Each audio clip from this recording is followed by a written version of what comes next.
Why don't we start with The Rink, Charlie Indeed. Chaplin picture? Yeah, classic. I hadn't seen this one, but I think this is a sort of I definitely heard about this one before. Um, it's just one of those, it's one of those that like shows up on like the DVD collections or whatever. Um, uh, this is maybe not the first, but one of the first films that Charlie Chaplin made under the Mutual Films contract. He hasn't made any movies with them before this, I don't think. I could be wrong on that. Cut that out. But it's a fairly standard. It's what you think of when you think of like a Charlie Chaplin short. It's a lot of hijinks, a lot of He's being very mishaps. silly. Yeah. He's being very silly. It all kind of culminates in a scene in a roller skating rink. Yes, I almost said Yeah. blading, and that would be a little too hip for A little too 80s. the olden times. I was gonna say 90s, but yeah, there's some good. It opens with him working in a restaurant, and I feel like restaurants are always ideal locations for comedy. There's just a lot of hijinks that can happen in a restaurant. They get a lot of traction out of the in and outdoors in the kitchen, for example, and like trays that are unstable. Just classic kitchen gag or restaurant gags. Some jokes with some melons and a guy's bald head. I don't actually remember what that joke is, but I have it written down in my notes. Another thing that I have written down is that it's very difficult to tell the difference between comedy facial hair and regular facial hair in old movies, because even people's normal facial hair looks ridiculous in 1916. So sometimes it's like, oh, this is like a joke character with this like wild mustache. I'm like, no, that's just his normal, his normal mustache. In one of the movies that we're talking about later, I had a similar trouble distinguishing between the way people looked in 1916 and like a kind of heightened makeup, because there was a main character coming up who I thought was supposed to look gnarly and evil, but he just looked like that. And I don't know, maybe it's just 1916. Yeah, I think it's probably but that's my point. It's like it's difficult to tell because there are also a lot of like very sort of outsized comedy characters in these too. Yeah. This one's got a lot of separate kind of story threads that all kind of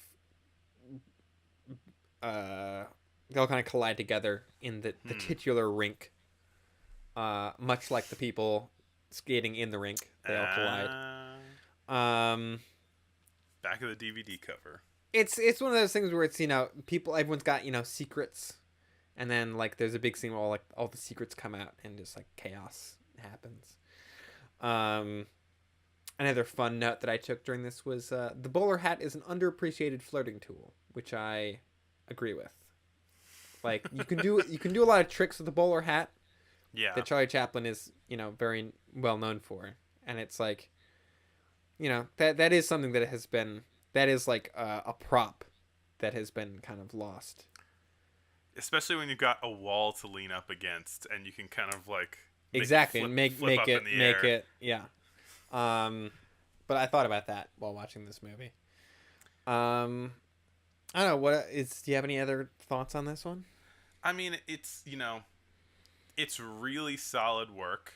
I feel like a lot of the Charlie Chaplin stuff that we've seen, especially by this point where he sort of hit his stride, is just here's a setting for him to do zany things in, and like it's a different setting each time. Yeah.